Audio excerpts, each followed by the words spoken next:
சந்தியா ராகம் சரியில்லை. இன்னைக்கு என்ன நடக்க போகுதுன்னு பார்க்கலாம். வாங்க வீடியோக்குள்ள போலாம். டேய் கதிர், என்னடா சொல்றேன்னு கேட்குறாங்க ஜானகி. ஆமா, இங்க நடக்க போற விபரீதம் உங்களுக்கு யாருக்கும் தெரியாது. ஆனா நான் சொல்றது தான் நீங்க யாரும் நம்ப மாட்டேங்கிறீங்கன்னு சொல்றாங்க கதிர். டேய் கதிர்வா, நீ சொல்றது சாதாரண விஷயம் கிடையாது. இந்த கல்யாணத்துல தான் இந்த ரெண்டு குடும்பமும் ஒன்று சேர போகுது. இந்த கல்யாணத்தினால மாயாவும் சீனாவும் ரொம்ப அசிங்கப்பட்டு போயிட்டாங்க. இப்போ இந்த கல்யாணம் நின்று போயிட்டா ஊருக்கு முன்னாடி நம்மளும் குடும்பமே தலைகாட்ட முடியாது. இந்த கல்யாணம் மட்டும் நின்று போனா உன் மேல உன் மாமா ரொம்ப கோவப்படுவார்டாங்கிறாங்க ஜானகி. நீங்க யாரும் ஏன் புரிஞ்சுக்க மாட்டேங்கிறீங்க? தப்பா நடக்க போகுதுங்க. டே, நீ நினைக்கிற மாதிரியெல்லாம் தப்பா எதுவும் நடக்காதுடா. டே கதிர், நீ புவனேஸ்வரி வீட்டில் போய் பேசுனது யாருக்கும் தெரியாது. இந்த பிரச்சனை இதோட விட்டுட்டா, இனிமே போய் பேசாதேன்னு கெஞ்சுறாங்க ஜானகி. ஜானகியும் கதிரும் பேசிட்டு இருக்கிறத தனா பார்த்துடுறாங்க. என்னது இவங்க ரெண்டு பேரும் இப்படி சீரியஸா பேசிட்டு இருக்காங்களே, என்னவா இருக்குன்னு யோசிக்கிறாங்க.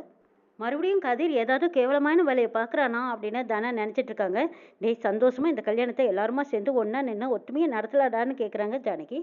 சரி நான் போய் என் வேலையை பார்க்குறேன், என்னால் எந்த பிரச்சனையும் வராதுன்னு சொல்லிட்டு கதிர் அங்கேருந்து போகிறாங்க. ஆனால் அங்கேருந்து ஓடி வந்து ஜானகி கிட்ட கேட்குறாங்க, அம்மா என்னாச்சு, கதிர் மறுபடியும் ஏதாவது பிரச்சனை பண்ணுறானான்னு கேட்குறாங்க. அது இல்லைம்மா அப்படின்னு சொல்லி மழுப்புறாங்க ஜானகி. அம்மா, அவனை பார்த்தாவே ஆளே சரியில்லை. அன்னைக்கு பந்தக்கால் நடம்போது நடக்கூடாதுன்னு அப்படி இப்படின்னு பேசினா. எனக்கு அவனை பார்த்தாவே டென்ஷன் ஆகுதுமா. இவன் பண்ணின வேலையால் கார்த்திக் சார் நம்ம வீட்டுக்கு வர்றதுக்கே யோசிக்கிறாங்கன்னு சொல்கிறாங்க தனம். நம்ம குடும்பம் ஒன்று சேர்றதுல எனக்கு சந்தோஷம். ஆனால் இந்த கதிர் மட்டும் அப்படி இப்படின்னு பேசுறத நினைக்கும் போது தான் எனக்கு வருத்தமாக இருக்குது. அதுவும் என்னை பற்றி பேசும்போது ரொம்ப கஷ்டமாக இருக்குது சொன்னாருமாங்கிறாங்க தனா. அம்மா, நீங்களும் என்ன யோசிக்கிறீங்க? கார்த்திக் சார் மேல உங்களுக்கும் டவுட் இருக்கான்னு கேட்குறாங்க தனம்.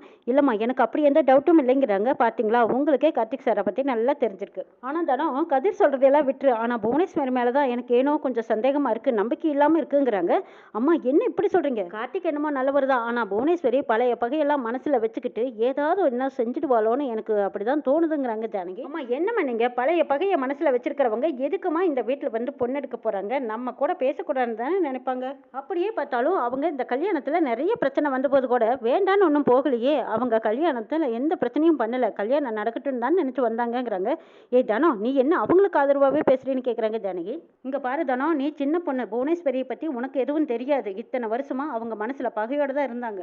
பகையை மறந்து வர்றாங்கன்னா நம்ம எதுக்கும் அவங்க கிட்ட கொஞ்சம் ஜாக்கிரதையா தான் இருக்கணுங்கிறாங்க ஜானகி. கதிர் சொன்னதையெல்லாம் கேட்டதுக்கு அப்புறமா இன்னும் அவங்க தெரிஞ்சலையோன்னு என் மனசுக்குள்ள தோணுதுங்கிறாங்க ஜானகி. அம்மா, அப்படின்னா கதிர் உங்களை ஏதோ சொல்லி நல்லா குழப்பி விட்டுட்டான்னு சொல்றாங்க தனம்.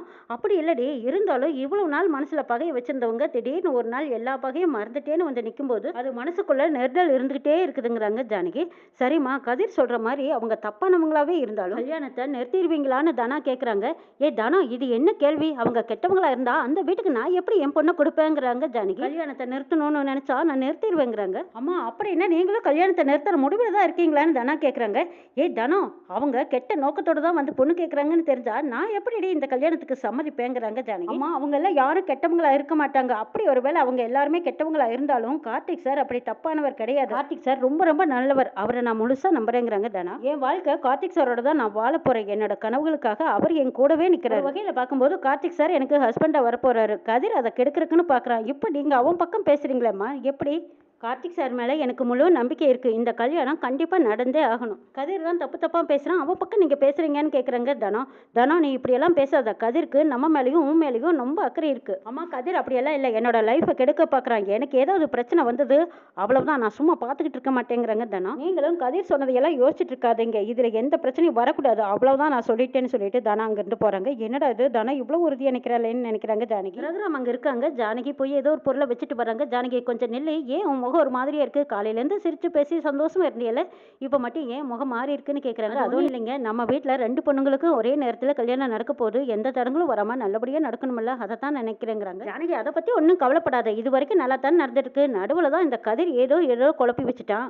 சரி, அவங்ககிட்ட இந்த மாதிரியெல்லாம் பேசாதுன்னு நீ சொல்லி வச்சுட்டியல்லன்னு கேட்குறாங்க ரகுராம். இல்லைங்க, அதெல்லாம் நான் சொல்லி வச்சுட்டேன், இனிமேல் பிரச்சனை பண்ண மாட்டாங்கிறாங்க ஜானகி. அவள் அமைதியாக இருந்தால் நல்லது தான். இன்னும் கொஞ்சம் நேரத்தில் சம்மந்தி வீட்டிலேருந்து வரப்போகிறாங்க. நீ இப்படி சோகமாக இருந்தீங்கன்னா அவங்க என்ன நினைப்பாங்க? சந்தோஷமா சிரிச்ச முகமா நல்லா இருக்கணுங்கிறாங்க. ஜானகி சிரிக்கிறாங்க. அதான் இப்படி இருந்தா தான் ரொம்ப நல்லா இருக்குங்கிறாங்க. அந்த நேரம் சிவராமன் ஓடி வந்து சம்மந்தி வீட்டுல இருந்து எல்லாரும் வந்துட்டாங்கன்னு சொல்றாங்க. ஜானகி, சம்மந்தி வீட்டுல இருந்து வந்துட்டாங்க, தாம்பலத்தோட போ, வெறுங்கையோட போகாதுன்னு பாட்டி சொல்றாங்க. சரியத்தை அப்படின்னு சொல்லிட்டு ஜானகி போய் தாம்பலத்தட்டு எடுத்துட்டு குடும்பமே எல்லாரும் வெளியில போய் சம்மந்தியை வரவேற்க போறாங்க. ஜானகி தாம்பலத்தட்டத்தை எடுத்துட்டு புவனேஸ்வரி கையில கொண்டு கொடுக்குறாங்க. வாங்கன்னு கூப்பிடுறாங்க. நான் வரேன், ஆனா 20 வருஷத்துக்காக இதையெல்லாம் மறந்து நான் இந்த வீட்டுக்குள்ள வரணும்னு என்னோட கனவுகள் இருந்துட்டே இருந்தது. நான் இருக்க வேண்டிய இடத்துல நீ இருக்க அப்படின்னு புவனேஸ்வரி குட்டி காட்டி சொல்லாம சொல்லி காட்டுறாங்க. கேட்குறாங்க. ஆமாங்க, யார் யார் எங்கெங்க இருக்கணும்னு அந்த கடவுள் போட்ட முடிவுங்கிறாங்க ஜானகி. இந்த கல்யாணத்துலயும் அந்த ஆண்டவனோட ஆசீர்வாதம் இருக்குங்கிறாங்க ஜானகி. சிரிக்கிறாங்க புவனேஸ்வரி. புவனேஸ்வரி தாம்பூல தட்டத்தை எடுத்து ஜானகி கையில கொடுக்குறாங்க. உள்ள வாங்க, உள்ள வந்து கொடுங்கன்னு கேட்குறாங்க ஜானகி. நாங்க மாப்பிள்ளை வீட்டுக்காரங்க, நாங்க என்ன சொல்றோமோ அதை தான் நீங்க கேட்கணும், வாங்கிக்கோங்கன்னு சொல்றாங்க. பாட்டி ரகுராம் எல்லாருமே ஜானகி வாங்கிக்கோங்கிறாங்க. எப்படி 20 வருஷத்தை பகையை தாண்டி இப்ப நான் ஜெயிச்சுட்டு தான் நீ நினைக்கிறியான்னு கேட்குறாங்க. அப்படியெல்லாம் இல்லைங்க,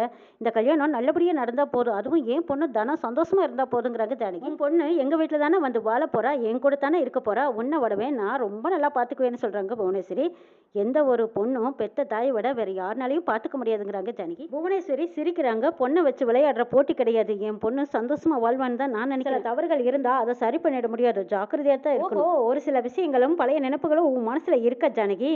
நீ எனக்கு இத்தனை வருஷமா வாழா வெட்டியா உட்கார வச்ச மாதிரியே உன் பொண்ணையும் கட்டிக்கிட்டு போய் வாழா வெட்டியா வாசல்ல உட்கார வைக்க போறேன் பாருன்னு நினைக்கிறாங்க புவனேஸ்வரி. என்னது சமந்தியும் வாசல்லையே பேசிட்டே இருக்கீங்களே, நல்ல நேரம் போயிட போது, நலங்கு ஆரம்பிக்கலாம் வாங்கன்னு மணிவண்ணன் சத்தம் போட்டதுக்கு அப்புறமா இந்த பக்கமா புவனேஸ்வரி கூட வந்தவங்க எல்லாரும் உள்ள போறாங்க. சமந்தி எப்படியும் இந்த கல்யாணம் நடக்கும்னு தெரியும், அதுலயும் 2 கல்யாணத்தை ஒரே மேடையில வச்சு நடத்துறேன்னு சொல்லும்போது எங்களுக்கும் ஆச்சரியமா இருக்குங்கிறாங்க பரமேஸ்வரி. இதனால உங்களுக்கு எதுவும் வருத்தம் இல்லையேன்னு ரகுராம் கேட்கறாங்க. சேச்சே, இதுல வருத்தப்பட என்ன இருக்கு, சந்தோஷப்பட வேண்டிய விஷயம் தானே. அன்னைக்கே நிச்சயம் சீனுக்கும் மாயாவுக்கும் நடந்த போது அவங்க கல்யாணம் தான் முதல்ல நடத்தி. இப்ப பார்க்கும்போது 2 கல்யாணத்தையும் ஒரே நேரத்துல வச்சது எனக்கு ரொம்ப சந்தோஷம் தானுங்கிறாங்க புவனேஸ்வரி. 2 கல்யாணத்தையும் ஒரே மேடையில வைக்கிறது நம்ம வழக்கத்துல எதுவுமே இது வரைக்கும் இல்லதான், இருந்தாலும் விதின்னு ஒண்ணு இருக்குல்ல, அதன்படி நம்ம நடத்தி தான் போறோங்கிறாங்க பாட்டி.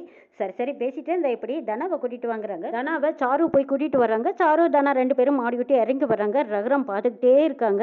அப்பா என்னாச்சு அப்படின்னு தனா ஓடி வந்து கிட்ட நிக்கிறாங்க. ஒன்னும் இல்லம்மா, உன்னை சின்ன பிள்ளையில பார்த்த ஞாபகம் அப்படின்னு கண்ணீர் விடுறாங்க ரகுராம். இன்னைக்கு கல்யாணமாகி இன்னொரு வீட்டுக்கு போக போற, உனக்குன்னு கடமைகள் வர, இன்னொரு குடும்பத்தோட ஆணி வேற நீ தான் இருக்க போற, இந்த பொறுப்பு எல்லாம் நீ எப்படி எடுத்துக்க போறியோன்னு நான் நினைச்சேன்னு சொல்லி ரகுராம் அழுகுறாங்க. நீ குழந்தையாவே இருந்திருந்தா என் தோல்ல போட்டு தாங்கி இருப்ப, அப்பாவை விட்டு நீ போக போறீல்லைங்கிறாங்க. ரகுராம் அழுகுறாங்க. இந்த பக்கம் தனாவும் அழுகுறாங்க. அந்த பக்கமா இவங்க 2 பேரும் பேசிட்டு இருக்கிறத புவனேஸ்வரி ஒரு கள்ளத்தனமான ஒரு வெறுப்புல பார்த்துட்டு இருக்காங்க. இந்த பக்கமா இதை கதிர் கவனிச்சுட்டு தான் இருக்காங்க. ஆனா அப்பா உனக்கு இது வரைக்கும் ஏதாவது தாமதமா பண்ணிட்டேன்னா, நீ ஆசைப்பட்டதை ஏதாவது செஞ்சு கொடுக்காம விட்டுட்டேன்னா, அப்படி ஏதாவது இருந்தா நீ என்கிட்ட சொல்லுன்னு கேட்குறாங்க ரகுராம். அப்பா என்னப்பா இப்படி எல்லாம் சொல்றீங்க, எனக்கு கிடைச்ச மாதிரி அப்பா யாருக்குமே கிடைச்சிருக்க மாட்டாங்க, எனக்கு என்னெல்லாம் வேணுமோ அதெல்லாம் நீங்க பார்த்து பார்த்து செஞ்சு கொடுத்துருக்கீங்க. நான் விளையாட போறேன்னு தெரிஞ்சிருந்தோம் அதை என்கரேஜ் பண்ணி தான் நீ அனுப்பி வச்சிருக்கீங்க. எனக்காக இப்ப சரியான துணை தான்ப்பா நீங்க அமைச்சு கொடுத்துருக்கீங்கன்னு சொல்றாங்க. கார்த்திக் அப்படி சிரிக்கிறாரு. அப்பா நீங்க எனக்காக என் வாழ்க்கையில எப்பவும் தப்பா முடிவு எடுக்க மாட்டீங்க, நான் எங்க போயிட்டு போறேன், அப்படியே நான் எங்க போனாலும் முதல்ல உங்களுக்கு நான் பொண்ணு, அதுக்கப்புறம் தான்ப்பா எனக்கு எல்லாமேங்கிறாங்க தனா. ஆனா ரகுராம் தோல் மேல சாஞ்சு அழுதுட்டு இருக்கிறாங்க. ரகுராமும் கண்ணீர் விட்டுட்டு இருக்கிறாங்க. இதை பார்த்தா சிவராமன் அண்ணே என்னென்ன நீங்கிறாங்க. ஆமாண்டா சிவா, இன்னும் கொஞ்ச நாளையில தனா நம்மளையெல்லாம் விட்டு போக போறா, அதான் மனசு கொஞ்சம் பாரமா இருக்குதுங்கிறாங்க ரகுராம். அண்ணே கல்யாணம் பண்ணிக்கிட்டு சந்தோஷமா தானே போக போறா, இதுக்கு எதுக்கு அழுதுகிட்டு, வாங்க நல்ல நேரம் முடிய போகுது, விசேஷத்தை ஆரம்பிக்கலான்னு கூப்பிடுறாங்க சிவராமன். ஏன்னா இனிமே நீ அவங்க வீட்டு பொண்ணு, உனக்கு ஒருவேளை அப்பாவை பார்க்கணும்னு தோணுச்சுன்னா உடனே போனடி, நான் அப்பா வந்து நிக்கிறேங்கிறாங்க ரகுராம். அப்பா நான் இன்னொரு வீட்டுக்கு வாழ போறேன்னா அதுக்கு முழு நம்பிக்கை கொடுத்ததே நீங்க தான்ப்பா, நான் தைரியமா இருக்கேன்னு சொல்றாங்க தனம். அடடா உன் பொண்ணு இன்னொரு வீட்டுக்கு வாழ போறாளேன்னு ஆனந்த கண்ணீர் விடாத ரகுராம், இன்னும் கொஞ்ச நாளில உன் பொண்ணு உன் கூடவே தான் இருக்க போறா, நீ விடுற ஆனந்த கண்ணீர் எல்லாம் ரத்த கண்ணீரா மாறப்போகுது பாருன்னு புவனேஸ்வரி வில்லத்தனமா பாக்குறாங்க. சரி சரி எல்லாரும் இப்படியே பேசிட்டு இருந்தா எப்படி, நல்ல நேரம் முடியறதுக்குள்ளேயா சடங்கு ஆரம்பிச்சிடலான்னு சொல்றாங்க. ஆமாமா எல்லாரும் சொல்றது சரிதான், சரி சடங்கு ஆரம்பிச்சிடலான்னு தனாவை உட்கார வைக்கிறாங்க. சரி புடவையும் நகையும் கொடுங்கன்னு சொல்றாங்க சிவராமன். நகையும் கொண்டு வந்த பொண்ணு ஐயோ புடவையை காணா நகையை காணான்னு அலறாங்க. எது கொண்டு வந்த புடவையை காணுமா அப்படின்னு புவனேஸ்வரி பரமேசு கார்த்தி 3 பேரும் அதிர்ச்சி ஆகுறாங்க. சிவராமன் பார்த்துட்டு டே கதிர் இது எல்லாம் உன்னோட வேலையத்தான் இருக்கும், ஒழுங்கா புடவையை கொடுறான்னு கேட்குறாங்க. பார்வதியும் பின்னாடியே வந்து ஆமாங்க இவன் தான் ஆரம்பத்துல இருந்து இந்த கல்யாணத்துக்கு தடை போட்டுட்டே இருக்கான், கண்டிப்பா இவனை தவிர புடவைய நகையை எங்கேயும் போயிருக்காதுன்னு பார்வதி சொல்றாங்க. அச்சோ அத்தை மாமா என்னது என்னை போய் சந்தேகப்படுறீங்க, புடவைய நகையும் நான் பார்க்கவே இல்லைங்கிறாங்க கதிர். புடவை நகை கொண்டு வந்தாங்களா இல்லை கொண்டு வந்த மாதிரி நடிக்கிறாங்களா அப்படின்னு சொல்லி கேட்குறாங்க கதிர். புவனேஸ்வரி கதிரை பார்த்து முறைக்கிறாங்க. உங்க நடிப்புக்கு முறைப்புக்கும் நான் ஆள் கிடையாது அப்படிங்கிற மாதிரி கதிர் தென்னாவட்டா பார்த்துட்டு இருக்காங்க. புவனேஸ்வரி பரமேசு கார்த்தி 3 பேரும் சரியான கோவத்தில் இருக்காங்க. தனாவுக்கு தேவையில்லாம கதிர் மேல ஆத்திரம் பொங்கி வழியுது. கதிர் அந்த இடத்துல தெனாவட்ட நின்றுட்டு இருக்காங்க. கார்த்தி கதிரை பார்த்து முறைக்கிறாங்க. என்ன நடக்குது நாளை எபிசோட்ல பார்க்கலாம்.